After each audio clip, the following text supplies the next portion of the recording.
সন্ত ৰামপাল গুৰু মহাৰাজ হৈছে এনে এজন মহাপুৰুষ যিজনে নিজৰ সত্য ভক্তি, তত্ত্ব জ্ঞান, কৰুণা আৰু সেৱাৰ বলত সমাজত এক নতুন আদৰ্শ বলবৎ কৰিছে। সন্ত ৰামপাল গুৰু মহাৰাজৰ নেতৃত্বত তেওঁৰ সকলো সৎলোক আশ্ৰমে কৰা বিস্ময়কৰ সমাজ কল্যাণমূলক কামে সমাজখনক সোণালী ভৱিষ্যতৰ এক নতুন আশা দেখুৱাইছে। সন্ত ৰামপাল গুৰু মহাৰাজৰ পৰা নাম দীক্ষা গ্ৰহণ কৰাৰ পিছত লাখ লাখ লোকৰ কৰ্কট ৰোগ, এইডছ আদি দুৰাৰোগ্য ৰোগ নিৰাময় হ'ল। সন্তজনাৰ জ্ঞানৰ পৰা অনুপ্ৰাণিত হৈ তেওঁৰ অনুগামীসকলে লাখ লাখ ইউনিট ৰক্তদান কৰে। সন্তজনাই লাখ লাখ ভগ্নী কন্যাৰ যৌতুকমুক্ত বিয়াৰ আয়োজন কৰালে। সন্তজনাই লাখ লাখ মানুহক ড্ৰাগছ আসক্তিৰ পৰা মুক্ত কৰিলে। কোটি কোটি ধ্বংসপ্ৰাপ্ত পৰিয়াল শান্তিত লাগিল। সন্তজনাৰ আশ্ৰমত সমাৱেশৰ সময়ত বিনামূলীয়া চকুৰ চিকিৎসা আৰু দন্ত চিকিৎসাৰ ব্যৱস্থা কৰা হয়। সন্ত ৰামপাল গুৰু মহাৰাজৰ দ্বাৰা পৰিৱেশ সুৰক্ষাৰ উদ্দেশ্যে সময়ে সময়ে বৃহৎ পৰিসৰত বৃক্ষৰোপণ কৰা হয়। সন্তজনাই আৰ্তজনক তাৎক্ষণিক সকাহ দিবলৈ এম্বুলেন্স সেৱা আৰম্ভ কৰিছিল। সন্তজনাই তেওঁৰ অনুগামীসকলক তেওঁলোকৰ শৰীৰ দান কৰিবলৈ অনুপ্ৰাণিত কৰে, যাতে মানৱতাৰ সেৱা আৰু চিকিৎসা ক্ষেত্ৰত উন্নতি কৰিব পৰা যায়। সন্ত ৰামপাল গুৰু মহাৰাজৰ সকলো আশ্ৰমত প্ৰতিদিনে বিনামূলীয়া ধৰ্মভোজৰ আয়োজন কৰা হয়, য'ত প্ৰতিবাৰেই প্ৰতিটো জাতি, প্ৰতিটো ধৰ্মৰ মানুহে একেলগে বহি ভোজন কৰে।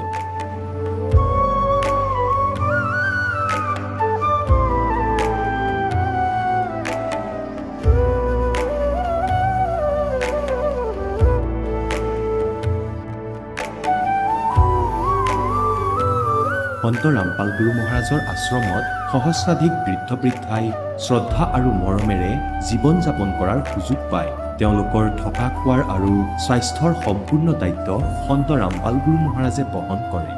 অনাথ শিশুৰ বাবে সন্ত ৰামপাল গুৰু মহাৰাজৰ সকলো আশ্ৰম বিশেষ বৰদানতকৈ কম নহয়, য'ত তেওঁলোকক শিক্ষা, সংস্কাৰ আৰু ভৱিষ্যতৰ বাবে উন্নত সুবিধা প্ৰদান কৰা হয়। বানপানী, ভূঁইকঁপ বা মহামাৰী যিয়েই নহওক, সন্ত ৰামপাল গুৰু মহাৰাজ আৰু তেওঁৰ অনুগামীসকল সদায় আৰ্তজনৰ বাবে আগ্ৰনোৱা হৈ থাকে। কোভিড মহামাৰীৰ সময়ত সন্ত ৰামপাল গুৰু মহাৰাজৰ আশ্ৰমৰ পৰা কোটি কোটি লোকক খাদ্য, ঔষধ আৰু জীৱন ৰক্ষক সামগ্ৰী যোগান ধৰা হৈছিল। দুখীয়াক সকাহ কৰাই হওক বা যিকোনো শোষিত বা নিপীড়িত শ্ৰেণীৰ অধিকাৰ আৰু মৰ্যাদাৰ বাবে যুঁজ দিয়াই হওক, সন্ত ৰামপাল গুৰু মহাৰাজে সদায় তেওঁলোকৰ সকলো ন্যায্য দাবী চৰকাৰৰ ওচৰলৈ লৈ গৈছে আৰু তেওঁলোকক উপযুক্ত ন্যায় প্ৰদানৰ ক্ষেত্ৰত গুৰুত্বপূৰ্ণ ভূমিকা পালন কৰি আহিছে।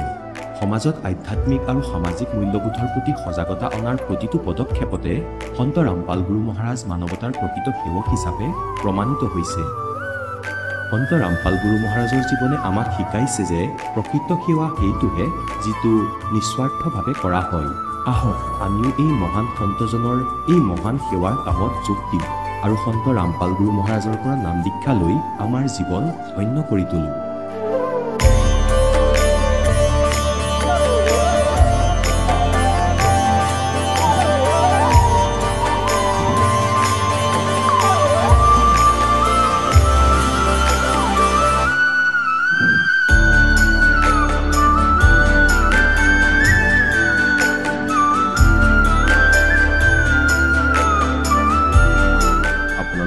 পৰিয়ালৰ সৈতে সৎলোক আশ্ৰমলৈ আন্তৰিকতাৰে আমন্ত্ৰণ জনোৱা হয়।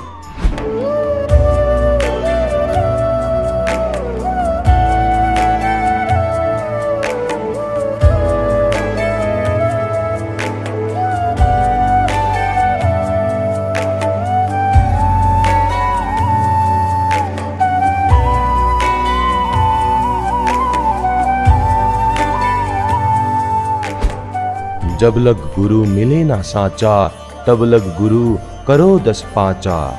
गुरु সলনি কৰিব পাৰিনে? গুৰু সলনি কৰাটো পাপ নেকি? আধ্যাত্মিকতাৰ এই ক্ষেত্ৰত আচলতে সঠিক গুৰু কোন? গীতা শাস্ত্ৰত বৰ্ণিত তত্ত্বদৰ্শী সন্তজন কোন? এই সকলোবোৰ প্ৰশ্নৰ উত্তৰ জানিবলৈ নিশ্চয়কৈ শুনক জগতগুৰু তত্ত্বদৰ্শী সন্ত ৰামপাল গুৰু মহাৰাজৰ মংগল প্ৰবচন। নমস্কাৰ ছাৰ। নমস্কাৰ ছাৰ। ছাৰ কি নাম আপোনাৰ? মোৰ নাম ধ্ৰুৱ তাঁতী হয়। ছাৰ আপুনি ক'ৰ পৰা আহিছে? মই মৰাঙী বাগান গোলাঘাট ডিষ্ট্ৰিক্টৰ পৰা। আপুনি সন্ত ৰামপাল গুৰু মহাৰাজৰ পৰা নাম দীক্ষা কেতিয়া লৈছিল? মই সন্ত ৰামপালজী মহাৰাজৰ পৰা নাম দীক্ষা 2020ত লৈছিলোঁ। আৰু তেখেতৰ পৰা নাম দীক্ষা লোৱাৰ আগতে আপুনি কেনেধৰণৰ ভক্তি সাধনা কৰিছিল? তেখেতৰ পৰা নাম দীক্ষা লোৱাৰ আগতে মই শিৱ, বিষ্ণু, দুৰ্গা, গণেশৰ, হনুমানৰ পূজা কৰিছিলোঁ। আৰু সেই সাধনা আপুনি কিমান বছৰ ধৰি কৰিছিল? এই সাধনা প্ৰায় মই 15 বছৰমান কৰিলোঁ। আৰু সেই সাধনাৰ দ্বাৰা আপুনি কিবা লাভ পাইছিলনে? সেই সাধনাৰ দ্বাৰা লাভ মই একো এটা লাভ পোৱা নাছিলোঁ। আৰু বিশেষভাৱে আৰ্থিক কষ্টটো আমাৰ আছিলে, মানসিক কষ্টও আছিলে, আৰু বহুত ধৰণৰ আমি দুখো পাইছিলোঁ, কষ্ট পাইছিলোঁ। পিছত আপুনি সন্ত ৰামপাল গুৰু মহাৰাজৰ শৰণলৈ কেনেকৈ আহিল? এদিন যি আমাৰ সামাজিক যি নামঘৰ থাকে, সেই নামঘৰত মকৰ সংক্ৰান্তি বুলি যিটো আমি মানো, ৰাতি আমি স্নান কৰিবলৈ যাওঁ নদীত। সেই স্নান কৰাৰ আগতে আমাৰ যিটো জাগৰণ হয় নামঘৰত, যেতিয়া নামঘৰত জাগৰণ হয় তেতিয়া আমি গোটেই ৰাতিটো আমি কীৰ্তন কৰি থাকোঁ। হৰে কৃষ্ণ হৰে ৰামৰ কীৰ্তনটো আমি কৰি থাকোঁ। যেতিয়া কীৰ্তনটো আমি কৰিলোঁ, কৰাৰ পাছত অলপমান সময় যেতিয়া আমি বিৰাম ল'লোঁ, বিৰাম লোৱাৰ পাছত কি হ'ল, মই যেতিয়া ঘৰলৈ আহিলোঁ, ঘৰলৈ আহি মই টিভিটো যেতিয়া অন কৰিলোঁ, টিভিটো অন কৰাওঁতে চেনেলটো বদলি কৰোঁতে সন্ত ৰামপালজী মহাৰাজৰ সাধনা চেনেলত সৎসংগ আহিলে। যেতিয়া সৎসংগ আহিলে, সন্ত रामपाल जी महाराज কৈছে যে বোলে वेद पढ़ने वालों को वेद समझ में नहीं आया, गीता पढ़ने वालों को गीता समझ में नहीं आया, और भागवत पढ़ने वालों को भागवत समझ में नहीं आया। তেতিয়া মই চিন্তা কৰিলোঁ, আমিতো গীতা অধ্যয়ন কৰি আছোঁ, ভাগৱত অধ্যয়ন কৰি আছোঁ, এনেকৈ কি গীতাত লিখা হৈছে যে আজি আমি এই কথাটো আমি বুজিব নাপালোঁ বা ধৰিব নাপালোঁ কি কথাটো। তেতিয়া সন্ত ৰামপালজী মহাৰাজে সৎসংগ কৰি আছে, সৎসংগটো আমি চালোঁ, টিভিটো বন্ধ নকৰিলোঁ, সৎসংগটো চালোঁ। আৰু কৈছে সন্ত ৰামপালজী মহাৰাজে যে ব্ৰহ্মা বিষ্ণু মহেশ্বৰ মা দেউতাক আছে। তেতিয়া আমি দেখিলোঁ যে ব্ৰহ্মা বিষ্ণু মহেশ্বৰ মা দেউতা, আজিলৈকেতো আমি ব্ৰহ্মা বিষ্ণু মা দেউতাক আমি ক'তো পোৱা নাই, কিতাপতো পোৱা নাই। ইমান পঢ়িলোঁ, গীতাও অধ্যয়ন কৰিলোঁ, ভাগৱতো অধ্যয়ন কৰিলোঁ, তেনেকৈ আমি আজিলৈকে পোৱা নাই। তো সন্ত ৰামপালজী মহাৰাজে এইটো কেনেকৈ ক'লে যে ব্ৰহ্মা বিষ্ণু মহেশ্বৰ মাতা পিতা আছে বুলি। তেতিয়া আমি কি কৰিলোঁ, গীতালৈ গ'লোঁ, গীতা চালোঁ। গীতাটো আৰু শ্ৰীমদ দেৱী ভাগৱত পুৰাণতো কৈছে যে ব্ৰহ্মা বিষ্ণু মহেশ্বৰ মাতা পিতা আছে, দুৰ্গা আছে বুলি কৈছে। তেতিয়া আমি কথাটো দেখিলোঁ, যেতিয়া আৰু কিতাপখন চালোঁ, কিতাপত চাই মেলি আৰু অনুমানিক কৰিলোঁ যে পৰম সন্ত ৰামপালজী মহাৰাজে সত্য কথা কৈছে। আৰু গীতাটো আমি দেখিলোঁ, গীতাটো সত্য কথা কৈছে সন্ত ৰামপালজী মহাৰাজে। গীতাত কৈছে যে সন্ত ৰামপালজী মহাৰাজে কৈছে যে বোলে যিসকল বেদ শাস্ত্ৰ এৰি যিসকলে মনমানা আচৰণ কৰে তেখেতসকলৰ একো মুক্তি নাই, গতি নাই বুলি ক'লে। যেতিয়া আমি গীতাটো চালোঁ, গীতা অধ্যায় 16, 23, 24 কৈছে যিসকলে শাস্ত্ৰবিধি এৰি মনমানা আচৰণ কৰে তেখেতসকলৰ গতিও নহয়, মুক্তিও নহয় বুলি যেতিয়া ক'লে, আমি তেতিয়াও চালোঁ গীতা 16 অধ্যায় 23, 24 চালোঁ যে ধুনীয়াকৈ তাত লিখা আছে। তেতিয়া আমি দেখিলোঁ যে বোলে হয়, সন্ত ৰামপালজী মহাৰাজৰ বাণী সত্য, তেখেতে সত্য কথাহে কৈছে। ছাৰ, ভাৰতবৰ্ষতো লাখৰ তুলনাত আধ্যাত্মিক গুৰু আছে, সেইসকলৰ শৰণলৈ যাব পাৰিলে হয়। আপুনি সেইসকল গুৰু শৰণলৈ নগৈ আপুনি সন্ত ৰামপাল গুৰু মহাৰাজকে যে এই সদগুৰু হিচাপে ধাৰণ কৰিলে, কাৰণটো কি ছাৰ? এই দাসে যেতিয়া কৃষ্ণগুৰুৰ আমাৰ পৰমানন্দ গোস্বামীৰ লগত যেতিয়া জড়িত হৈ আছিলে, যেতিয়া আমাৰ পৰমানন্দ গোস্বামীয়ে কিলিং নামৰ দীক্ষা আমাক দিছিলে, মন্ত্ৰ জপ কৰিবলৈ দিছিলে, সেই মন্ত্ৰ জপটো আমি কৰি আছিলোঁ। কৰি থকাৰ পাছতো আমাৰ মনৰ ভিতৰত এটা খোজ আছিলে যে আমি ভগৱানক বিচাৰি আছোঁ, পৰমাত্মাক বিচাৰি আছোঁ বুলি এটা মনৰ ভিতৰত খোজ আছিলে। কমি আছে নেকি, কিবা জ্ঞান কম আছে নেকি বুলি আমাৰ এটা খোজ আছিলে। সেই খোজটো কৰোঁতে কৰোঁতে কৰোঁতে কৰোঁতে আমি যেতিয়া সৎসং চালোঁ সন্ত ৰামপালজী মহাৰাজৰ, সেই সৎসংটো চোৱাৰ পাছতে আমি গম পালোঁ যে আমাৰ সন্ত ৰামপালজী মহাৰাজে পৰম সত্য কথা কৈছে, আৰু এইটো বাণী সকলো শাস্ত্ৰতে প্ৰমাণ আছে, আৰু যিখিনি আমি পাবলগীয়া আছে সন্ত ৰামপালজী মহাৰাজৰ চৰণত গৈ আমি পাইছোঁ। আৰু অন্য কিবা লাভ পাইছেনে সন্ত ৰামপাল গুৰু মহাৰাজৰ পৰা নাম দীক্ষা লোৱাৰ পিছত? যেতিয়া আমাৰ নামদান চেণ্টাৰ যোৰহাটত আছিলে, সেই যোৰহাটত সৎসংগ আছিলে সন্ত ৰামপালজী মহাৰাজৰ। সৎসংগটো আমি শেষ কৰি যেতিয়া আমি আহি আছিলোঁ, আমাৰ দুজন ভকত আছিলে, ভকত এজন স্কুটি চলাই আছিলে, পাছত মই বাইক চলাই আছিলোঁ। তো ভকত আগৰজনৰ ভকত ফুল স্পীডত গৈ আছে স্কুটিত আৰু পাছে পাছে মই আহি আছোঁ যেতিয়া আহি আছোঁ তেতিয়া অলপমান গেপছ আছিলে অলপমান গেপছ থকা তাত হিলগুটি আছিলে সেই হিলগুটিত পিছল খাই স্কুটিখন পৰি গ'ল ময়ো পাছত পিকআপত আহিছিলোঁ যেতিয়া ভগতজী স্কুটিত পৰি গ'ল পৰি যোৱাৰ পাছত ভগতজী একেবাৰে পৰি গ'ল স্কুটিও পৰি গ'ল তেতিয়া আৰু তাৰ পাছে পাছে আহি মই যেতিয়া কাটি স্কুটি বাইকখন কাটিম বুলি যেতিয়া ভাবিছোঁ তেওঁৰ পিছ চেকাটো মোৰ আগ চেকাত লাগি গ'ল আগ চেকাত যেতিয়া লাগি গ'ল মোৰো বাইকখন পৰি গ'ল ময়ো পৰিছোঁ ভগতজীও পৰিছে আৰু সেই যিটো আমাৰ নেশ্যনেল ৰোড সেই নেশ্যনেল ৰোডত হাইৱে ৰোডত গাড়ী অহা যোৱা লাগি থাকে অকমানো সময় নাই পাৰ হ'বলৈ সময় নাপায় গাড়ী অহা যোৱা ফুল স্পীডত লাগি থাকে তেতিয়া আৰু উপায় নাই আৰু যেতিয়া আমি দুজন পৰি গ'লোঁ আমাক উঠা মানুহ নাছিলে তেতিয়া সেইটো সময়ত এটাও গাড়ী অহা নাছিলে সেইটো সময়ত গাড়ী এটাও পাৰ হোৱা নাই সেইফালৰ পৰাও অহা নাই এফালৰ পৰাও যোৱা নাই গাড়ী যেতিয়া আমি মিনিমাম 15 মিনিটমান যেতিয়া আমি তাত তেনেকৈ বাগৰি আছোঁ মোৰ ভৰিটো বাইকৰ তলত সোমাই আছে ভগতজীৰ ভৰিটো স্কুটিৰ তলত সোমাই আছে তেতিয়া কি হ'ল যেতিয়া আমি বন্দি ছোড় সদগুৰু ৰামপালজী ভগৱানজী মহাৰাজ কি যেতিয়া আমি ক'লোঁ তেতিয়া মই ভৰিটো যেতিয়া বাইকৰ পৰা অতৰাই দিলোঁ বাইকৰ পৰা অতৰাই দি তেতিয়া তাৰ পৰা দুজনমান মানুহ দৌৰি দৌৰি আহিলে দৌৰি আহি প্ৰথমতে মোক উঠাইছে তাৰ পাছত ভগতজীৰ স্কুটিটো উঠাইছে আৰু আমাক দুজনক সাইড কৰি সাইডত ৰাখিছে তো তেতিয়া মই অনুভৱ কৰিলোঁ যে আজি এই হাইৱে ৰোডত গাড়ীৰ কোনো অভাৱ নাই বহুত পিকআপত গাড়ী আহে গাড়ী অহা যোৱা লাগি থাকে কিন্তু সেইটো সময়ত চক সেইটো সময়ত আমাক 20 মিনিটমান এনেকৈ পৰমাত্মাই দয়া কৰিলে যে সেইটো সময়ত এটাও গাড়ী আমাৰ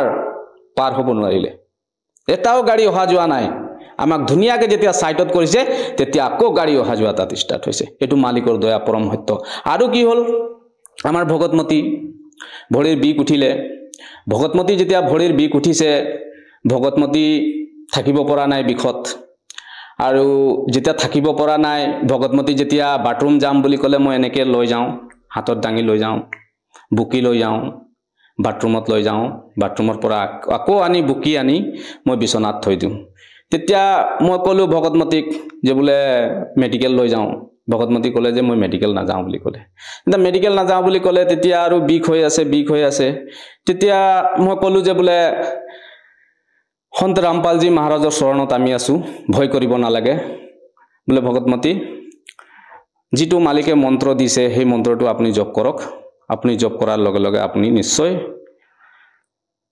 আৰাম পাব তেতিয়া ভগতমতী কি কৰিলে প্ৰথম নাম যিটো তেতিয়া আমি পাইছিলোঁ পৰমাত্মাৰ সেই প্ৰথম নামটো যেতিয়া ভগতমতী জপ কৰিলে জপ কৰোঁতে শুই গ'ল শুই যোৱাৰ পাছত ৰাতিপুৱা যেতিয়া উঠিছে ভগতমতী তেতিয়া দেখিছে ভৰিৰ বিষটো নাই তেতিয়া মোক কৈছে বোলে ভগতজী বোলে কি হ'ল বোলে মই গ'লোঁ চালোঁ ভগতজী মোৰ বিষটো নাই নহয় তেতিয়া মই ক'লোঁ হে পৰমাত্মা আপোনাৰ দয়া আপোনাৰ কৃপা মালিক আপোনাৰ আজি চৰণত আহি আজি আমি ইমান সুখ লাভ কৰিব পাৰিছোঁ ছাৰ এনেকুৱা কি মন্ত্ৰবিধি আপোনালোকক প্ৰদান কৰে সন্ত ৰামপাল গুৰু মহাৰাজে যাৰ দ্বাৰা নেকি আপোনালোকে ইমান উপকৃত হ'ব পাৰিছে আপোনাৰ পৰিবাৰগৰাকী যি ভৰিৰ যি বিষ আছিলে সেই ভৰিৰ বিষ ডক্টৰৰ কাষলৈ নোযোৱাকৈ কোনো ঔষধ সেৱন নকৰাকৈ আপোনালোকৰ এই পৰিবাৰগৰাকী এই ৰোগৰ পৰাও পৰিত্ৰাণ পাইছে কেনেকৈ সম্ভৱ ছাৰ এইটো যেনে আমি আগতে যিখিনি আমি কৰি আছিলোঁ শাস্ত্ৰ বাহিৰে যিখিনি আমি ভক্তি কৰি আছিলোঁ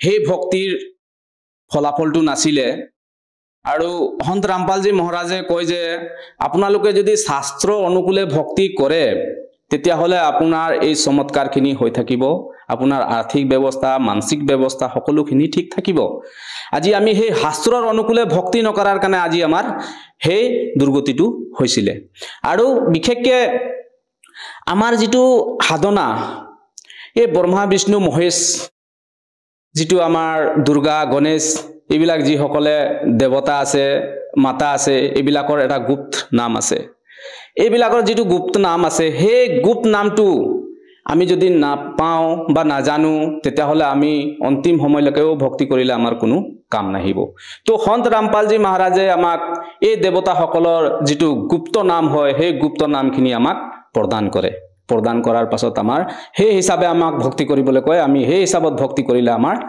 সদগতিটো নিশ্চিত হয় মানসিক আৰ্থিক আৰু অন্যান্য ব্যৱস্থাখিনি আমাৰ ভাল হয় স্যাৰ আপুনি জনালে যে সন্ত ৰামপাল গুৰু মহাৰাজে ব্ৰহ্মা বিষ্ণু মহেশকে আদি কৰি সকলো দেৱ দেৱতাৰ বাস্তৱিক সঠিক মন্ত্ৰ বিধি আপোনালোকক প্ৰদান কৰে সেই বিধি মন্ত্ৰৰ দ্বাৰা আপোনালোকৰ যি লাভ প্ৰাপ্ত হয় সেই গোটেইখিনি আপোনালোকৰ হৈ আছে বৰ্তমান বাস্তৱিক উদাহৰণ আপুনি এই টিভি সন্মুখত বৰ্তমান টিভি স্ক্ৰীনৰ সন্মুখত আপুনি ব্যক্ত কৰিছে এই দৰ্শকসকলৰ আগত স্যাৰ এনেকুৱা বহু লোক আছে আমাৰ হিন্দু সমাজত যিয়ে নেকি কয় যে গুৰু ধাৰণ নকৰাকৈ ভক্তি কৰিব পাৰি গুৰু ধাৰণ কৰি ভক্তি কৰাৰ কোনো প্ৰয়োজন নাই এই ক্ষেত্ৰত স্যাৰ এজন আপুনি শিক্ষিত ব্যক্তি হিচাপে আপোনাৰ পৰা মই জানিব বিচাৰিছোঁ যে প্ৰকৃততে গুৰু ধাৰণ নকৰিও ভক্তি কৰিব পাৰি নেকি এতিয়া দ্বাপৰ যুগত কৃষ্ণ ভগৱান আহিছিলে তেখেতসকলো গুৰু ধাৰণ কৰিছিলে গুৰুবিন মুক্তি নাই বুলি কৈছে গুৰুৰ অবিহনত আমি যদি ভক্তি কৰোঁ তেতিয়াহ'লে আমাৰ সেই ভক্তিটো সফল নহয় আৰু এই মানৱ জনমটো কেতিয়াও মুখ্য নহয়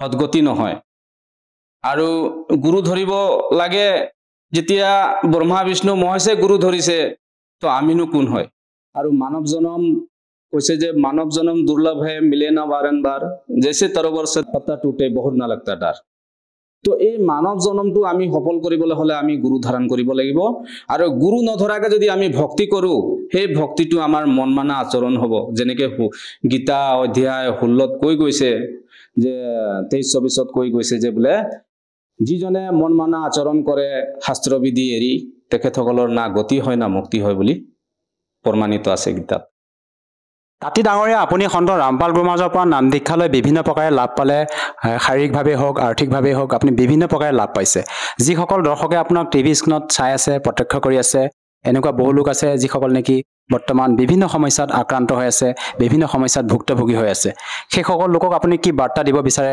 তেওঁলোকক যাতে এই সৎভক্তি কৰি উপকৃত হ'ব পাৰে যিসকলৰ মোৰ ভাই বন্ধু মা দেউতা ককাই যিসকলে মোক চাই আছে আজি মই ভক্তি কৰি আছিলোঁ সেই ভক্তিৰ কোনো ফলাফল নাপালোঁ কোনো সদগতি নাপালোঁ সেই সদগতি নোপোৱাৰ কাৰণে মই আজি পৰমাত্মাই মোক দয়া কৰিলে আজি মই সন্ত ৰামপালজী মহাৰাজৰ চৰণত থাকি নানা ধৰণৰ মই লাভ পাইছোঁ আৰু শাস্ত্ৰ অনুকূলে মই ভক্তি কৰি গৈছোঁ আমি এই কথাটো জানিব লাগিব যে প্ৰকৃততে আমি যি ভক্তি কৰি গৈ আছোঁ সেই ভক্তিটো আমাৰ হয় নে নহয় এক নম্বৰ কথা আমি যি ভক্তি কৰিছোঁ সেই ভক্তিটো শাস্ত্ৰৰ লগত মিল খাইছে নে নাই খোৱা আমি সেই কথাটো জনাটো প্ৰকৃততে উচিত আৰু আমাৰ যি সংসাৰৰ যি ভাই বন্ধুসকলে যি ভক্তি কৰি গৈ আছে তেখেতসকলে নিশ্চয় চাব লাগিব যে আমাৰ গীতাত কি কৈ গৈছে ভাগৱতত কি কৈছে কুৰাণত কি কৈ গৈছে বাইবেলত কি কৈ গৈছে সেইখিনি গোটেইখিনি আমি জানিহে ভক্তি কৰিব লাগে তেতিয়া আমাৰ ভক্তিটো সফল হ'ব মই যিসকল শ্ৰদ্ধালুসকলক মই জনাব বিচাৰিছোঁ যে হিন্দুসকলৰ কাৰণে গীতা আছে মুছলিমসকলৰ কাৰণে কুৰাণ আছে বাইবেল আছে আমাৰ খ্ৰীষ্টানসকলৰ কাৰণে তো তেখেতসকলে অধ্যয়ন কৰি আছে কিন্তু তেখেতসকলে যি অধ্যয়ন কৰি আছে সেই অধ্যয়ন কৰাৰ অনুকূলতহে তেখেতসকলে ভক্তি কৰিব লাগে বা আমি ভক্তি কৰিব লাগে আৰু আমাৰ শাস্ত্ৰত কি লিখা হৈছে আমি সেই গোটেইখিনি তথ্য জানিহে আমি ভক্তি কৰিব লাগে তেতিয়াহে সদগতি হ'ব আমাৰ মুখ্য হ'ব আৰু বিশেষকৈ যিখিনি শ্ৰদ্ধালুসকলে মোক চাই আছে ময়ো সেই অৱস্থাত আছিলোঁ মোৰো সেই আৰ্থিক অৱস্থা মানসিক অৱস্থা বেয়া আছিলে ময়ো তেনেকৈ সদগতি নোপোৱাৰ কাৰণে ময়ো কষ্ট পাইছিলোঁ দুখ পাইছিলোঁ গতিকে আপোনালোকক মই বিনম্ৰ প্ৰাৰ্থনা জনাইছোঁ আপোনালোকে শাস্ত্ৰ অনুকূলে ভক্তি কৰক শাস্ত্ৰত কি লিখা হৈছে শাস্ত্ৰত কি দেখা গৈছে সেইখিনি আপোনালোকে চব চাই মেলি আপুনি ভক্তি কৰক আৰু সন্ত ৰামপালজী মহাৰাজৰ চৰণত আহক আৰু আপোনাৰ মুখ্য প্ৰাপ্ত কৰক স্যাৰ কোনো লোকে যদি সন্ত ৰামপাল গুৰু মহাৰাজৰ পৰা সহজভাৱে নাম দীক্ষা ল'ব খোজে কেনেকৈ ল'ব পাৰিব এতিয়া সন্ত ৰামপালজী মহাৰাজৰ চৰণত আপোনালোকে নাম দীক্ষা ল'বলৈ হ'লে এতিয়া ইউটিউবত ছ'চিয়েল মিডিয়া গোটেইখিনি প্ৰচাৰিত হৈ আছে ইউটিউবত আপুনি সন্ত ৰামপালজী মহাৰাজৰ যি আপুনি সাৰ্চ কৰিলে তাত গোটেইখিনি ওলাই পৰিব সৎসংগ ওলাই পৰিব আৰু আপোনাৰ তাত নাম্বাৰটো দিয়া থাকে সেই নাম্বাৰত আপুনি কল কৰিলে আপুনি বিনামূলীয়াকৈ জ্ঞান গংগা পুস্তকখিনি আপুনি মঙাব পাৰিব আৰু পঢ়িব পাৰিব আৰু তাৰ দ্বাৰা আপুনি নাম দীক্ষা ল'ব পাৰিব ধন্যবাদ ছাৰ নমস্কাৰ এতিয়া জগতগুৰু তত্ত্বদৰ্শী সন্ত ৰামপাল গুৰু মহাৰাজৰ সৎসংগৰ মাধ্যমেৰে সেই অদ্বিতীয় আধ্যাত্মিক জ্ঞানৰ বিষয়ে জানি লওঁ, যাৰ মাধ্যমেৰে আপোনালোকেও প্ৰাপ্ত কৰিব পাৰিব এনেকুৱা আধ্যাত্মিক, মানসিক আৰু ভৌতিক সুখ যি এতিয়ালৈকে কেৱল আপোনালোকে মীৰাবাই, ধ্ৰুৱ, প্ৰহ্লাদ আদি কেইজনমান ভক্তৰ জীৱন কথাতহে শুনিছে। এতিয়া শুনক তত্ত্বদৰ্শী সন্তৰ সৈতে শাস্ত্ৰ অনুকূল ভক্তি সৎসংগ, এনেকুৱা অদ্বিতীয় আধ্যাত্মিক জ্ঞান যাৰ প্ৰমাণ আছে সকলো ধৰ্মৰ সকলো পবিত্ৰ শাস্ত্ৰত। তুমি সময়ৰ প্ৰভাৱত অভিমানী হৈ আছা। হে পুত্ৰ বিষ্ণু, হে বৎস বিষ্ণু, তুমি সময়ৰ প্ৰভাৱত অভিমানী হৈছা। হে পুত্ৰ, মই তোমাৰ ৰক্ষক আৰু জগতৰো পিতৃ মই। বিষ্ণুদেৱে ক'লে এই সমগ্ৰ জগতটো মোৰ ভিতৰতে স্থিত। তুমি চোৰৰ দৰে কিয় নিজৰ বুলি কৈছা? লাগি গ'ল দণ্ড। নিজৰ বুলি কেনেকৈ ক'ব পাৰিছা? তুমি মোৰ নাভি কমলৰ পৰা উৎপন্ন হৈছা, সেইবাবে তুমি মোৰ পুত্ৰ। মোক পুত্ৰ বুলি কোৱাটো ব্যৰ্থ। নন্দিকেশ্বৰে ক'লে এই প্ৰকাৰে ব্ৰহ্মা বিষ্ণু দুয়োজনেই ৰজগুণেৰে মুগ্ধ হৈ বিবাদ কৰিবলৈ ধৰিলে। সন্মানৰ ফোকাতুৰসকলে মই শ্ৰেষ্ঠ হওঁ, মই স্বামী হওঁ, এনেকৈ কৈ এজনে আনজনক মৰাৰ ইচ্ছাৰে যুদ্ধ কৰিবলৈ উৎসুক হ'ল। আৰু আগলৈ চাওক কি আচৰিত কৰি থৈছে। সকলো দেৱতাই বিমানত বহি এই মহা অদ্ভুত যুদ্ধ চাবলৈ আহিল আৰু আকাশৰ পৰা তেওঁলোকৰ ওপৰত ফুল বৰষাবলৈ ধৰিলে। বা দেৱতাসকল জয় হওক। যেনেদৰে গাঁৱত মেলা বহোৱা হয়, যেনেদৰে গাঁৱত দুই ষাঁড় গৰুৰ মাজত কুস্তি খেলোৱা হয়, আগতে কৰাইছিলে। ষাঁড় গৰুৰ মাজত যুদ্ধ লগাইছিলে আৰু ইফালে মানুহবোৰে চিঞৰিছিলে, মাৰা মাৰা খেদা। ষাঁড় গৰুকেইটাক উৎসাহিত কৰিবলৈ মানুহবোৰে এনেদৰে চিঞৰ বাখৰ কৰিছিলে। সিহঁতৰ মাজত কাজিয়া লগাইছিলে আৰু সেই কাজিয়া সিহঁতে চাইছিলে। দেৱতা সকলে আকাশলৈ আহি যুদ্ধ চাইছিলে দুয়োজনৰ আৰু ওপৰৰ পৰা ফুল বৰষাইছিলে যে বঢ়িয়া, কটা মৰা কৰা। দেৱতাসকলৰ দায়িত্ব আছিল মাজত আহি থিয় হোৱা যে হে প্ৰভুসকল, আপোনালোকে এনেকুৱা কাৰ্য কৰিলে জনতাসকলে আপোনালোকৰ দৰে আচৰণ কৰিব। যদি তেওঁলোক দেৱতাই হয় তেন্তে তেওঁলোকক বুজাবহে লাগিছিলে যে কি কৰি আছে। গতিকে পৰমাত্মাই কয়, निरंजन धन तेरा दरबार तनिक न्याय विचार है। কি চিন্তাধাৰা? কাৰো মনলৈ এই চিন্তা অহা নাছিল যে এনেকুৱা অবিচাৰ চলি আছে আৰু ইয়াক বন্ধ কৰিব লাগে। তাৰপিছত কি হ'ল যে তেওঁলোকৰ মাজত এটা স্তম্ভ থিয় কৰাই দিয়া হ'ল। কোনে কৰিলে? কালে। এই দুয়োজনৰ মাজতে যেতিয়া তেওঁলোকে যুদ্ধ কৰি আছিলে, এটা স্তম্ভ, এটা খুঁটা থিয় কৰাই দিলে কালে। কাল কোন হয়? ব্ৰহ্মা বিষ্ণু মহেশ্বৰৰ পিতা। এওঁ সন্মুখত নাহে নিজৰ অৰিজিনেল ৰূপত। কাৰোবাক ব্ৰহ্মাৰ ৰূপত দৰ্শন দিয়ে, কাৰোবাক বিষ্ণুদেৱৰ ৰূপত দৰ্শন দিয়ে, নাইবা কাৰোবাক শিৱৰ ৰূপত দৰ্শন দিয়ে। এতিয়া তাত কালে এটা স্তম্ভ থিয় কৰালে মাজত আৰু স্তম্ভটো বিচাৰি ওপৰ তল কৰিব ধৰিলে যে ইয়াৰ এন চাম, ইয়াৰ অন্ত চাম, কিন্তু সেয়া নাপাই উভতি আহিল। তেতিয়া সদা শিৱৰ ৰূপত সেই কাল তালৈ আহি থিয় হ'ল আৰু তেওঁলোকক বুজাব ধৰিলে। গতিকে পুণ্যাত্মাসকল, এনেকুৱা আচৰণ আৰু বিচাৰটো ইয়াৰ দেৱতাসকলৰ হয়, তেন্তে জনসাধাৰণক কেনেকুৱা হ'ব? আণ্ডাৰষ্টুড। গতিকে ইয়াত শুধৰণি আনিবলৈ এই তত্ত্বজ্ঞানৰ আৱশ্যকতা আছে। পৰমাত্মাৰ জ্ঞান, পৰমেশ্বৰ কবিৰদেৱৰ জ্ঞান অতি আৱশ্যকীয়। যি কথাক লৈ মানুহ বিৰক্ত হয় যে মিছা কথা কয়, কবিৰদেৱ কোনো ভগৱান নহয়। কবিৰ ভগৱান আৰু ভগৱান কোন মালিক হয়। আৰু কিছুদিনতে মানি যাব এই সকলো বুদ্ধিমান জনতাই সত্যৰ সৈতে পৰিচিত হয়। এতিয়া মই যে আপোনালোকক ক'ব বিচাৰিছিলো সেয়া হ'ল, এয়া চাও শিৱ পুৰাণ পৃষ্ঠা 17। আৰু বিদ্বেশ্বৰ সংহিতা ভাগ 1 অধ্যায় 9 সেই দুয়োজনৰ অজ্ঞানতা আৰু বিবাদ দূৰ কৰাৰ অৰ্থে দুয়োজনকে ক'লে সেই কালে ক'লে কি ক'লে ব্ৰহ্মই ক'লে মোৰ সাকাৰ আৰু নিৰাকাৰ ভেদেৰে দুটা ৰূপ আছে দুটা ৰূপ ধাৰণ কৰোঁ দুটা ৰূপ আছে কিন্তু আন ঈশ্বৰ নাই এই কাৰণতে তেওঁলোকৰ দুটা ৰূপ হ'ব নোৱাৰে প্ৰথম স্তম্ভ ৰূপ আৰু পিছত মূৰ্তিমান ৰূপ ধাৰণ কৰিছে অৰ্থাৎ প্ৰথমে স্তম্ভ ময়ে আছিলোঁ এনেকৈ কৈছে কালে আৰু তাৰ পিছত মই আকাৰত আহিছোঁ ইয়াত ব্ৰহ্ম ৰূপ নিষ্কল নিষ্ফল নহয় নিষ্কল নিসকল যাৰ আকাৰ নাই ইষ্ট ৰূপ সগুণ হয়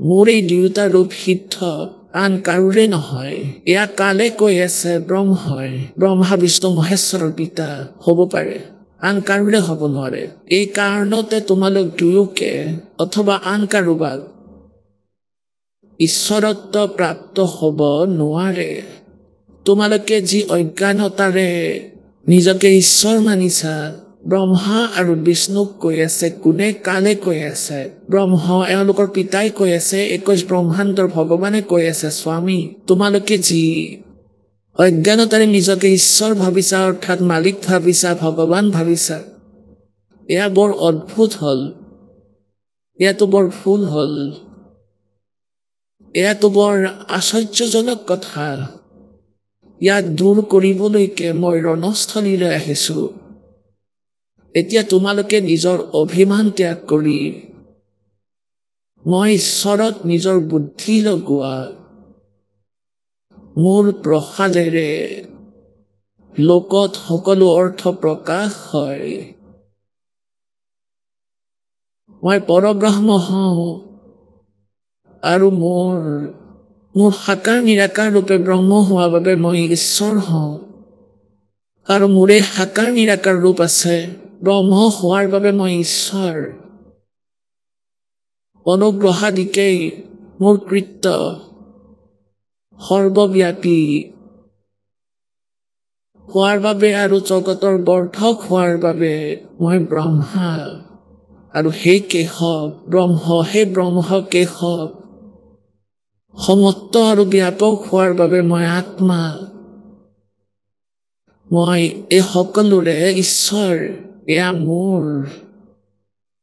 মোৰ বাহিৰে আন কাৰোৰে নহয় প্ৰথমটো ব্ৰহ্মই তত্ত্বজ্ঞানৰ নিমিত্তে নিৰাকাৰ ব্ৰহ্মৰ প্ৰাদুৰ্ভাৱ হৈছে নিৰাকাৰ ব্ৰহ্মৰ আৰু তলত ইয়াৰ স্তম্ভ থিয় কৰাইছিল ইয়াৰ পৰা পৃষ্ঠা 18 ইয়াৰ পৰা মই অজ্ঞাত ৰূপ হওঁ পিছত তোমাক প্ৰগট দৰ্শন দিয়াৰ নিমিত্তে সাক্ষাৎ ঈশ্বৰ তৎক্ষণে মই সগুণ ৰূপ হৈছোঁ ইয়াত আহিলে ইতি শ্ৰী শিৱ মহাপুৰাণ পুৰাণে বিদ্ধেশ্বৰ সংহিতা ভাষা টিকায়ন নৱম অধ্যায় এয়া নৱম অধ্যায় আমি পঢ়ি আছিলোঁ ইয়াত সমাপ্ত হ'ল পুণ্যাত্মাসকল এতিয়া আপোনালোকে নিজ চকুৰে দেখিলে তেওঁ কোন হয় যি ব্ৰহ্মা আৰু বিষ্ণুকে বাৰ্তা দি আছে যে তুমি ভগৱান নোহোৱা আৰু অজ্ঞানতাৰে নিজেই নিজকে ঈশ্বৰ মানি লৈছা এয়া বহুত ভুল হ'ল এনেকৈ কৈছে যে মই নিৰাকাৰ হওঁ আৰু এতিয়া সাকাৰ হৈছোঁ তেওঁ শিৱৰূপ ধাৰণ কৰি আছিল এই কাল ভগৱান ব্ৰহ্ম ভগৱানে প্ৰতিজ্ঞা কৰি ৰাখিছে যে মই নিজৰ অৰিজিনেল ৰূপত কাল ৰূপত কেতিয়াও কাকোকে দৰ্শন নিদিওঁ এওঁ নিজৰ কাল ৰূপ বিৰাট ৰূপ দেখাইছিলে গীতাৰ অধ্যায় নম্বৰ 11 শ্লোক নম্বৰ 32ত কৈছে যে অৰ্জুন মই এতিয়া বিশাল হোৱা কাল হওঁ মই কাল হওঁ আৰু এই সময়ত সকলোকে খাবলৈ আহিছোঁ গীতাৰ অধ্যায় নম্বৰ 11 শ্লোক নম্বৰ 21 অৰ্জুনে নিজ চকুৰে দেখি কৈ আছে যে হে ভগৱান আপুনিতো ঋষিসকলকো খাই আছে, আপুনিতো দেৱতাসকলকো খাই আছে, যিসকলে আপোনাৰ এই বেদৰ মংগল স্তুতিৰে আপোনাক ৰক্ষাৰ ভিক্ষা খুজি আছে, আপোনাৰ স্তুতি কৰি আছে, তেওঁলোককো খাই আছে। তেতিয়া কালে কৈছে যে মইতো ভাই খাবলৈকে আহিছোঁ, মই কাল সময় ৰেহাই নিদিওঁ কাকো। গতিকে তেওঁৰ অৰিজিনেল ৰূপ এইটোহে হয়। তেওঁ প্ৰতিজ্ঞা কৰি ৰাখিছে যে তেওঁ অৰিজিনেল ৰূপত নিজৰ বাস্তৱিক ৰূপত কেতিয়াও কাকোকে দৰ্শন নিদিয়ে। আৰু অৰ্জুনে যুদ্ধ কৰিব বিচৰা নাছিল। তেওঁ নিজৰ বিশাল ৰূপ দেখুৱাই অৰ্জুনক ভয় খুৱালে।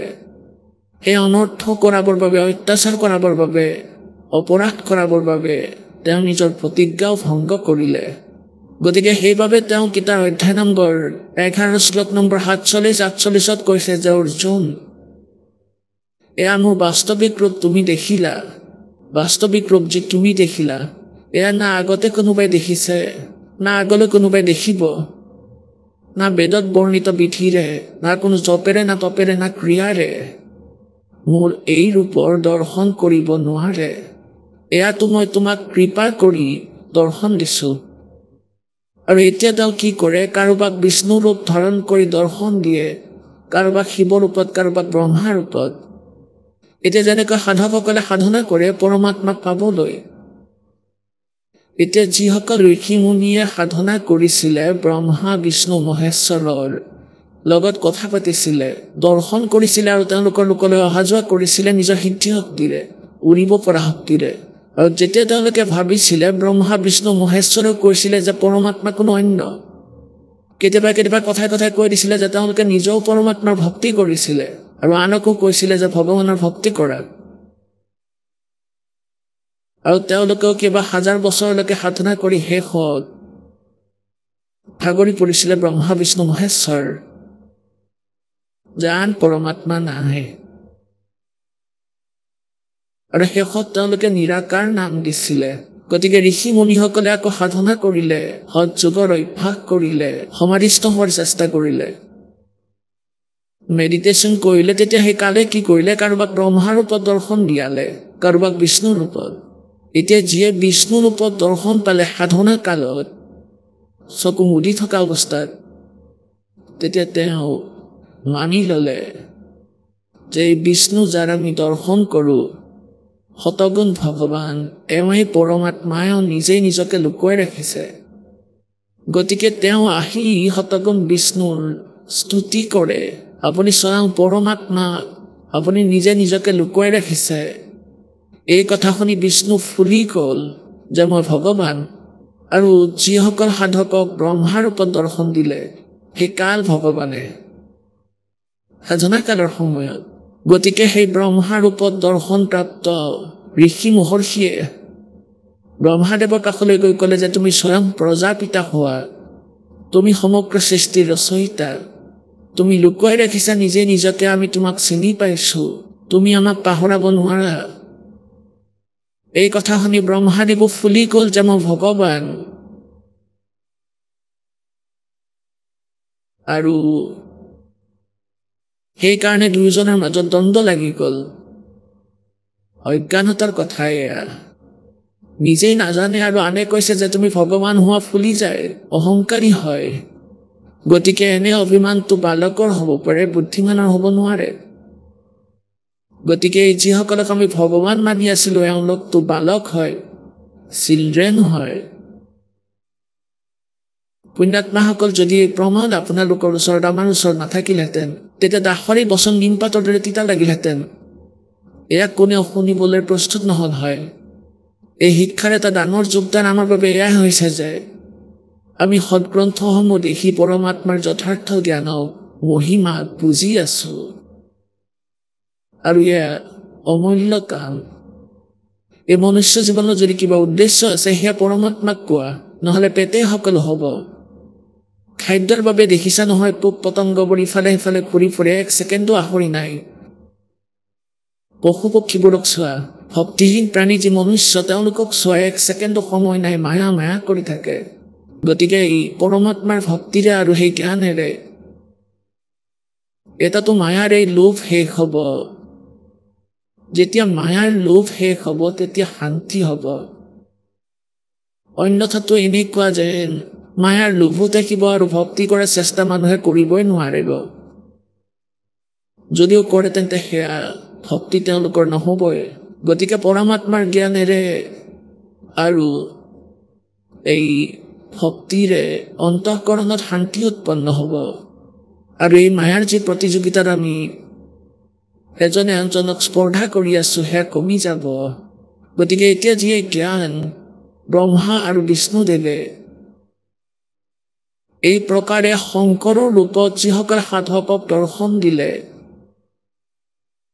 সেই সাধকসকলে ক'বলৈ ধৰিলে যে এই শংকৰ ভগৱান শিৱদেৱে সৰ্বেশ্বৰ হয় মহেশ্বৰ হয় মহাদেৱ হয় সকলো দেৱৰ দেৱ হয় আৰু এওঁই সকলোৰে মালিক আমি সমাধি দশাত দৰ্শন পাইছোঁ এই কথাতেই শিৱদেৱেও নিজকে নিজে ভগৱান মানিব ধৰিলে এতিয়া এই কালে কি কৈছে যে তোমালোকৰ এই ভ্ৰম নিবাৰণ কৰিবলৈকে মই আহিছোঁ তুমি ঈশ্বৰ নোহোৱা তুমি মালিক নোহোৱা এতিয়া আপোনালোকে পঢ়িলে আগলৈ কি কৈছে এই যি শিৱ পুৰাণত কৈ আছে শিৱ পুৰাণত যিয়ে বাণী কৈ আছে তেওঁ কোন হয় এয়া চাওক এয়া সেই শিৱ পুৰাণ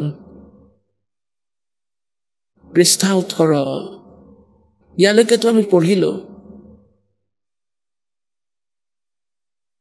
এতিয়া আমি আগলৈ চাওঁ পৃষ্ঠা 18 বিদ্ধেশ্বৰ সংহিতা অধ্যায় 10 আমি পঢ়িলো 9টো ইয়াত সমাপ্ত হৈ গ'ল এতিয়া 10ত কি কৈছে এই কালে এই ব্ৰহ্মই কি কৈছে ব্ৰহ্মই কাল কোৱা ব্ৰহ্ম কোৱা হে পুত্ৰ ব্ৰহ্মা আৰু বিষ্ণুক কৈ আছে হে পুত্ৰ অৰ্থাৎ তেওঁলোকৰ পিতা হয় এই কাল ইয়াত শিৱৰূপত থিয় হৈছে শিৱৰূপত এয়া কৃত্য হে পুত্ৰসকল এয়া কৃত্য তোমালোকে তপেৰে প্ৰাপ্ত কৰিছা কোনবোৰ বিষ্ণুদেৱৰ যি স্থিতিৰ বিভাগ আছে আৰু ব্ৰহ্মাদেৱৰ সৃষ্টিৰ উৎপত্তিৰ যি বিভাগ আছে কৈছে যে এই কৃত্য তোমালোকে তপেৰে প্ৰাপ্ত কৰিছা এই পুত্ৰসকল এই কৃত্য তোমালোকে তপেৰে প্ৰাপ্ত কৰিছা যি সৃষ্টিৰ উৎপত্তি আৰু পালন বুলি কয় সেয়ে মই প্ৰসন্ন হৈ তোমালোকক দিছোঁ এই প্ৰকাৰে আন দুই কৃত্য ইয়াত চাব আন দুই কৃত্য ৰুদ্ৰ আৰু মহেশক প্ৰদান কৰিছে ইয়াৰ পৰা সিদ্ধ যে ব্ৰহ্মা বিষ্ণু ৰুদ্ৰ আৰু মহেশতকৈ ভিন্ন যিয়ে এই শিৱ পুৰাণৰ জ্ঞান কৈ আছে আমাৰ এইখিনি যথেষ্ট আছিল এতিয়া এই গীতাৰ জ্ঞানো এওঁহি দি আছে ব্ৰহ্মা বিষ্ণু মহেশ্বৰৰ পিতৃয়ে ইয়াত চাব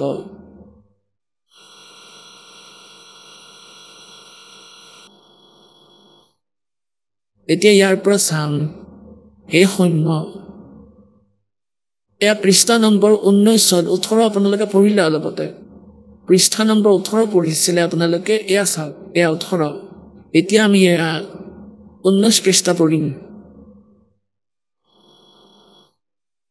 হে সৈন্য মোৰ জ্ঞানৰ পৰা বিমুখ হোৱাৰ বাবে তোমাৰ অজ্ঞানতা আহি গ'ল মোৰ জ্ঞান হোৱাহেঁতেন এনেকুৱা নহ'ল হয় জ্ঞান আৰু ৰূপ মহেশৰ তুল্য হৈ যায় এই কাৰণতেই সেই জ্ঞানীৰ সিদ্ধিৰ নিমিত্তে ওমকাৰ নামৰ মন্ত্ৰ জপ কৰা ওমকাৰ অৰ্থাৎ ওম এয়াই অভিমান দূৰ কৰিব এতিয়া ধ্যানেৰে চাব গতিকে এই মন্ত্ৰই উপদেশ দিয়ে এই ওমকাৰ মোৰ মুখেৰে উৎপন্ন হোৱাত মোৰ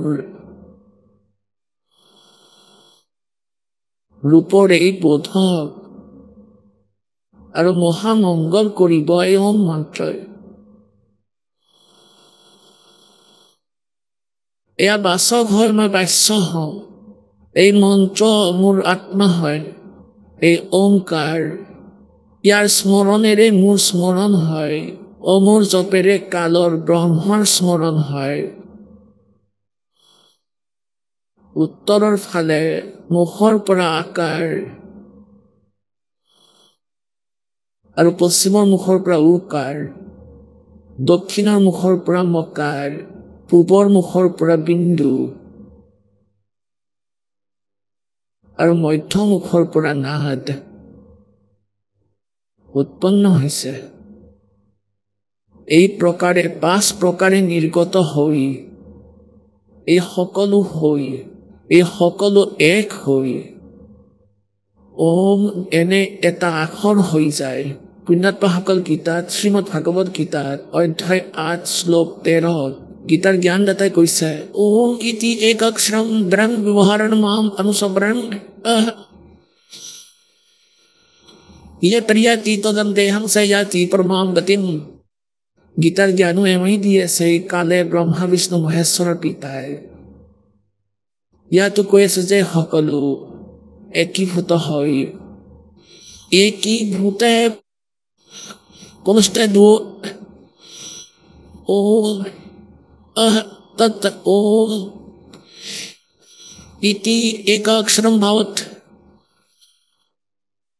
ইয়াত ওম নমঃ শিৱায় কতোৱেই নাই। এওঁলোকে ওম নমঃ শিৱায় ভুল কৰি ৰাখিছে। দেখুৱাম আপোনালোকক কেৱল হিন্দীত অনুবাদ কৰাখনত, সেইবাবে সংস্কৃতত আছে एकीभूत पुनस्तत् ओम ओम इति एकाक्षरो भवत्।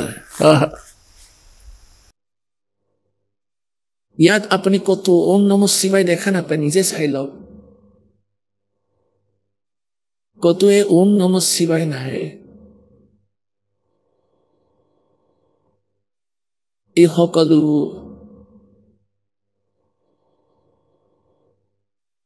আগলৈ দেখুৱাম আপোনালোকক। ফুল কৰি ৰাখিছে তেওঁলোকে।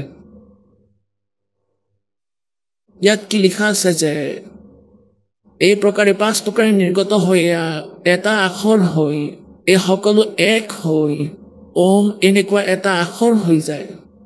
এই সকলো নাম ৰূপাত্মক, বেদ ভূত দুয়ো কুল অৰ্থাৎ স্ত্ৰী পুৰুষ ভেদেৰে ভৌতিক শৰীৰ বৰ্গ দুটা ভেদৰ হয়। তেওঁলোক সেই মন্ত্ৰৰে ব্যাপক আৰু শিৱ শক্তিৰ বোধক। এই ওমকাৰেৰে সমগ্ৰ জগতৰ বোধক। প্ৰণৱ উৎপন্ন হৈছে ওম নাম। প্ৰণৱ ওমকে কয়। আকাৰ আদি ক্ৰমৰ পৰা অৰ্থাৎ আকাৰৰ পৰা, নকাৰৰ পৰা, উকাৰৰ পৰা, মকাৰৰ পৰা, মকাৰৰ পৰা, চি বিন্দু অথবা নাদ বিন্দুৰ পৰা এয়া প্ৰকট হৈছে। আগলৈ চাব। আৰু এই পঞ্চাক্ষৰৰে 5 ভেদেৰে মাত্ৰাৰ অকাৰৰ পৰা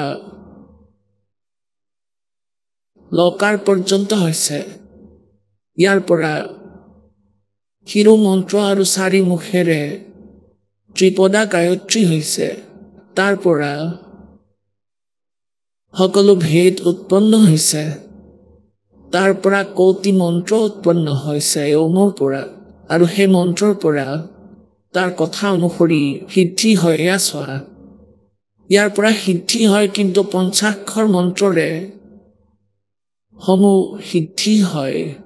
এতিয়া ইয়াত কি কৈছে, গায়ত্ৰী মন্ত্ৰৰেতো কেৱল কথানুসাৰ সিদ্ধি হয়, কথা অনুসাৰে, কিন্তু পঞ্চাক্ষৰ মন্ত্ৰই ওমেৰে সকলো সিদ্ধি হয়। এই শ্ৰেষ্ঠ মূল মন্ত্ৰৰে সমূহ সিদ্ধি, ভোগ আৰু মুক্তিৰ সিদ্ধি হয়। কলা সহিত সকলো ৰাজমন্ত্ৰ সাক্ষাৎ ভোগ দিওঁতা হয়। এয়া মুক্তিৰ মন্ত্ৰ নহয়। নন্দিকেশ্বৰে ক'লে, তেতিয়া সেই দুয়োজনৰে গুৰু শিৱদেৱে তেওঁলোক দুয়োজনৰে শিৰত বস্ত্ৰ ৰাখি নিজৰ কৰ কমল ধাৰণ কৰি পাৰ্বতী সহিতে উত্তৰ দিশৰ ফালে মুখ কল্পনা কৰি তেওঁলোক দুয়োকে মন্ত্ৰ দিছিল। তেওঁলোকক মন্ত্ৰ দিছিল, নাম দিছিল। যন্ত্ৰ তন্ত্ৰ আৰু যুক্তিপূৰ্বক 3 বাৰ সেই মন্ত্ৰক উচ্চাৰণ কৰোৱাই মন্ত্ৰ প্ৰদান কৰিছিল। তেতিয়া তেওঁলোক দুয়ো দক্ষিণত তেওঁলোকক নিজৰ আত্মা নিবেদন কৰোৱালে। এতিয়া কোৱাৰ অৰ্থ এইটো যে পুণ্যাত্মাসকল, এই প্ৰকৰণৰ পৰা এটাটো সিদ্ধ হ'ল যে ব্ৰহ্মা বিষ্ণু আৰু শিৱদেৱ এওঁলোক কমপ্লিট গড নহয় আৰু এই কাল কোন হয় এওঁ ব্ৰহ্মা বিষ্ণু মহেশ্বৰ পৰা পৃথক এওঁলোকতকৈ ভিন্ন এওঁলোকৰ পিতা এওঁলোকৰ জনক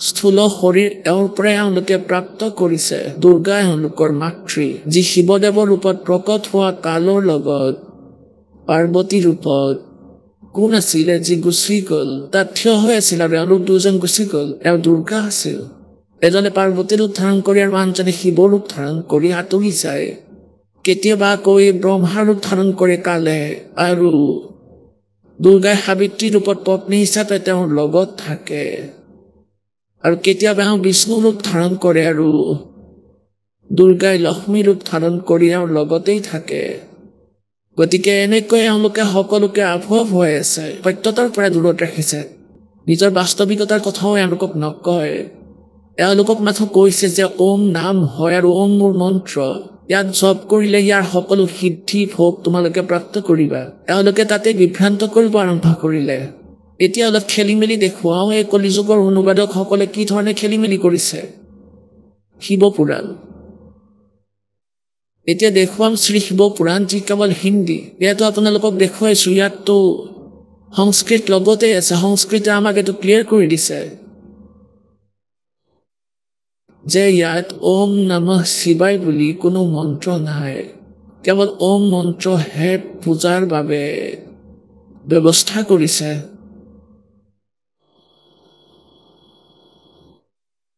এয়া চাবক গীতা প্ৰেছ গোৰখপুৰৰ পৰা প্ৰকাশিত এয়া চাওক শিৱ পুৰাণ গীতা প্ৰেছ গোৰখপুৰৰ পৰা প্ৰকাশিত ইয়াৰ সম্পাদক কোন সম্পাদক হনুমান প্ৰসাদ পোদ্দাৰ আৰু এয়া গীতা প্ৰেছ প্ৰকাশক হ'ল গীতা প্ৰেছ গোৰখপুৰ প্ৰকাশক এবং মুদ্ৰক গীতা প্ৰেছ গোৰখপুৰ গোবিন্দ ভৱন কাৰ্যালয় কলিকতাৰ সংস্থান এয়া এওঁলোকৰ ফোন আৰু ফেক্স নাম্বাৰ এয়া এওঁলোকৰ ইমেইল ইয়াত আপোনালোকে চাব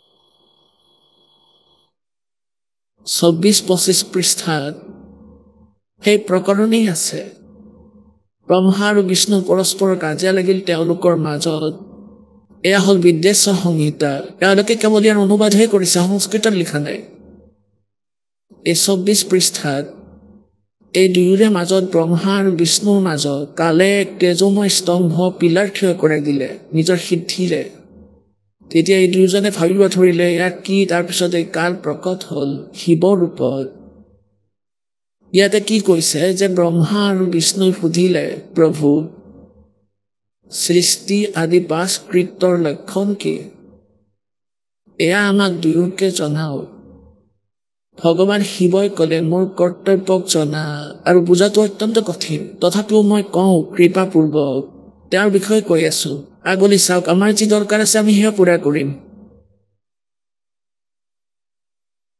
পুত্ৰসকল এয়া কালে কৈ আছে সেয়া আপোনালোকে সংস্কৃতত দেখিছিলে এয়া কেৱল হিন্দীত আছে ইয়াত লিখা আছে পুত্ৰসকল তোমালোক দুজনে তপস্যা কৰি প্ৰসন্ন কৰা মই পৰমেশ্বৰৰ পৰা সৃষ্টি আৰু স্থিতি নামক ২ কৃত্য প্ৰাপ্ত কৰিছা কয় যে জোতাও তোমাৰ মূৰটো তোমাৰ এতিয়া কালে কৈছে তোমালোক দুজনে তপস্যা কৰিলা তপেৰে ৰাজ প্ৰাপ্ত হয় এয়া নিয়ম ইয়াৰে আৰু তোমালোকে তপস্যা কৰিলা আৰু তপস্যা কৰাৰ পিছত সেই তপস্যাৰ প্ৰতিফলেৰে মই তোমালোকক সৃষ্টি ব্ৰহ্মাক আৰু স্থিতি বিষ্ণু ২ কৃত্য দিছো এই দুয়োটা তোমালোকৰ বহুত প্ৰিয় এই প্ৰকাৰে মোৰ বিভূতি স্বৰূপ ৰুদ্ৰ আৰু মহেশ্বৰে ২ অন্য উত্তম কৃত্য সংহাৰ আৰু তিৰুভাৱ মোৰ পৰা প্ৰাপ্ত কৰিছে মে নহয় নে হ'ব লাগিছিলে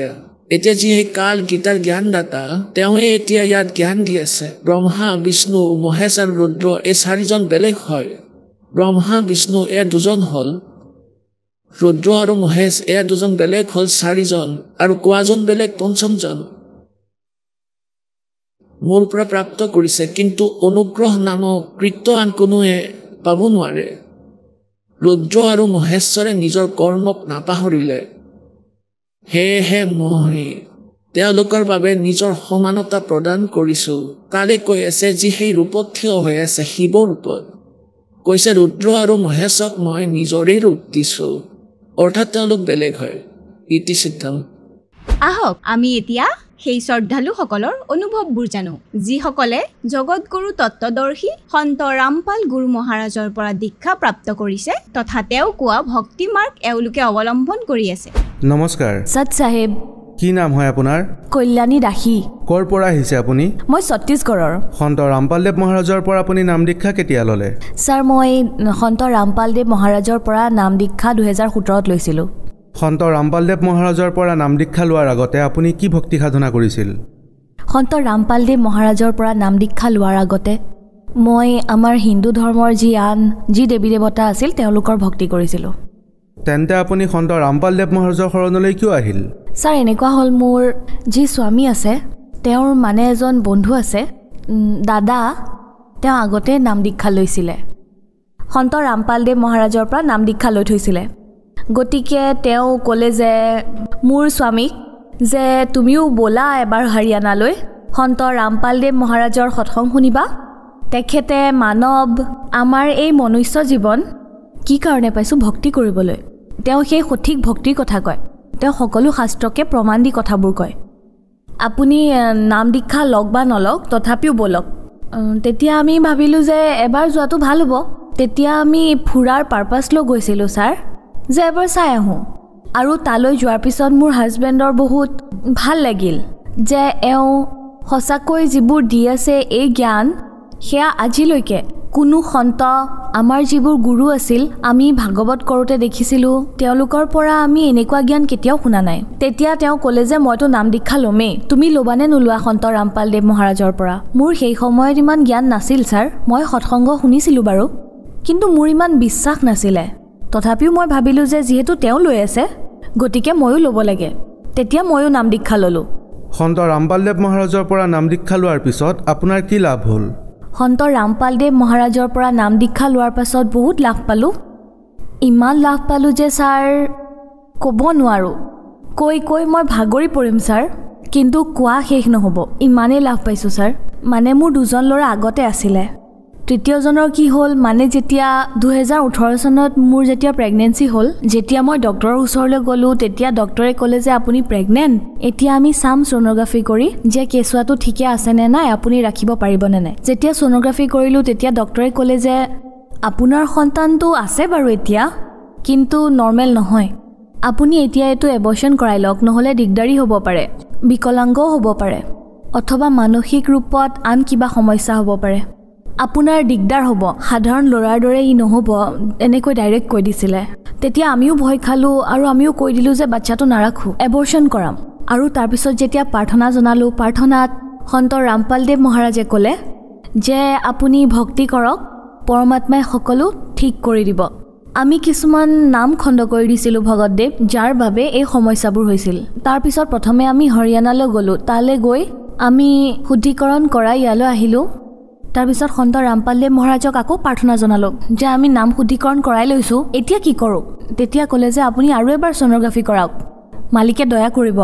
তাৰপিছত যেতিয়া আমি আকৌ ছ'ন'গ্ৰাফি কৰাইছিলোঁ ছাৰ, যিজন ডক্টৰে ছ'ন'গ্ৰাফি আগতে কৰিছিলে তেওঁ প্ৰথমে যেতিয়া কৰাইছিলোঁ 2 মাহৰ আছিল, তাৰপিছত যেনে তেনে আমি তাৰ পৰা অহাৰ পাছত 2.5-3 মাহৰ হ'ল।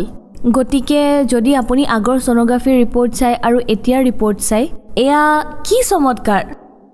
ডক্টৰে ক'লে, আগৰ ছ'ন'গ্ৰাফিৰ ৰিপৰ্ট চাই ডক্টৰে ক'লে যে ইমান সোনকালে কেনেকৈ চেঞ্জ হৈ গ'ল ৰিপৰ্ট, আপুনি কাক মানে? তাতেই সুধিলে। মই ক'লোঁ যে আমি সন্ত ৰামপালদেৱ মহাৰাজৰ ভক্তি কৰোঁ, আগৰ ৰিপৰ্ট এনেকুৱা আছিল, আমাক ডক্টৰে এইটো কৈ দিছিলে যে এবৰ্চন কৰাব লাগিব। আমি সেইটো নকৰি সন্ত ৰামপালদেৱ মহাৰাজৰ ওপৰত বিশ্বাস ৰাখি এই বাচ্চাটোক ৰাখি থৈছোঁ। তেতিয়া ডক্টৰে ক'লে যে বহুত ভাল কথা হৈছে, বাচ্চাটোৰ একো হোৱা নাই, যিখন আগৰ ৰিপৰ্ট আছে আৰু এতিয়াৰ বহুত ডাঙৰ চমৎকাৰ হৈছে।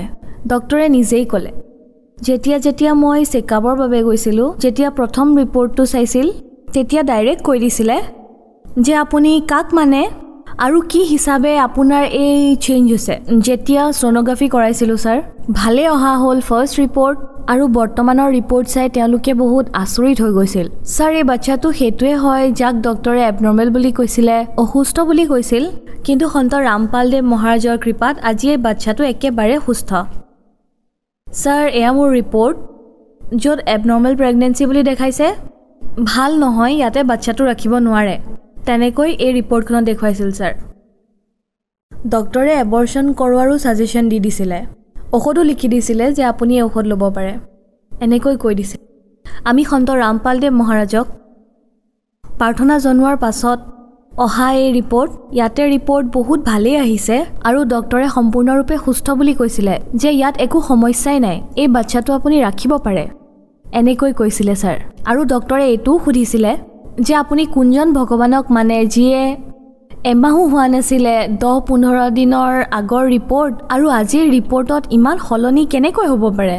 আগৰ ৰিপৰ্টখন ইমান বেয়া আছিলে, এবনৰ্মেল আছিলে, আৰু বৰ্তমানৰ ৰিপৰ্টত ইমান চমৎকাৰ, ইমান ভাল বাচ্চা, তুমি কোনজন ভগৱানৰ ভক্তি কৰা, এনেকৈ ডক্টৰে মোক সুধি আছিলে।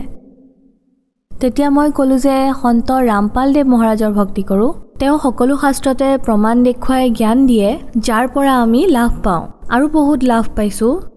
আমি ভাড়াঘৰত আছিলোঁ ছাৰ। এদিন মই পৰমাত্মাক কান্দি কান্দি প্ৰাৰ্থনা জনাইছিলোঁ যে মালিক, আপুনিয়ে আমাক কিবা সঁহাৰি দিয়ক, ইমান খৰচ আছে, 3টা বাচ্চাও আছে।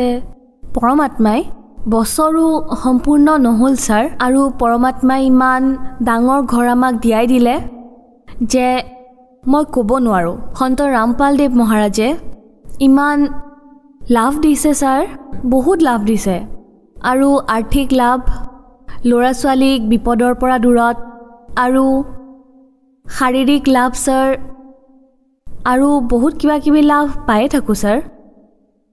আৰু মোৰ এই লাভ দেখি ছাৰ, আমাৰ শাহুমা আৰু শহুৰ দেউতা যি আছে, এই সকলোবোৰ চমৎকাৰ দেখি ছাৰ বহুত সুখী হ'ল, আৰু সৎসংগ শুনি শুনি তেওঁলোকেও বহুত ভাল পালে যে সঁচাকৈয়ে তেওঁ যি জ্ঞান দি আছে সেয়া শাস্ত্ৰ অনুকূল।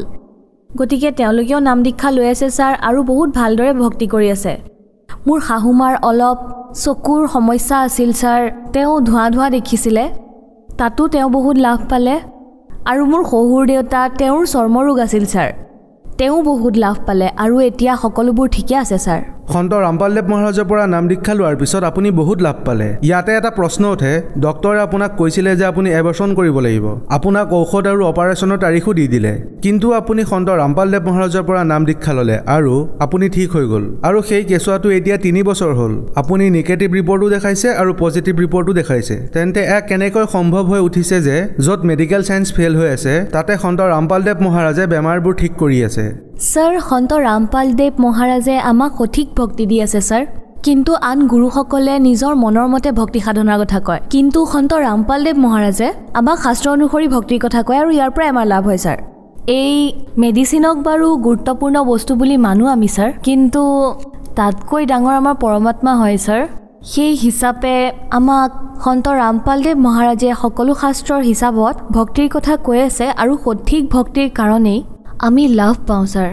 যিসকল দৰ্শকে আপোনাক আজি টিভিত চাই আছে, বিশেষকৈ মহিলাবোৰে, সেইসকলক আপুনি কি ক'ব বিচাৰে? মই সকলো ভাই ভনীক এইটোৱে প্ৰাৰ্থনা জনাওঁ যে আপোনালোকে মনুষ্য জীৱন পাইছে, গতিকে আপোনালোকে ভক্তি কৰক আৰু লাভ লওক। এই সৎসংগ সন্ত ৰামপালদেৱ মহাৰাজৰ চেনেলত আহে, আৰু তাত যি হালধীয়া শাৰী আহে তাৰে তলত নাম্বাৰ দিয়া থাকে কিছুমান, তাতে আপুনি কণ্টেক্ট কৰক, আৰু কণ্টেক্ট কৰি যি ঠায়ে ঠায়ে নামদান কেন্দ্ৰ আছে, তাত আপোনালোকে সন্ত ৰামপালদেৱ মহাৰাজৰ পৰা নাম দীক্ষা ল'ব পাৰে। ধন্যবাদ। সৎ চাহেব।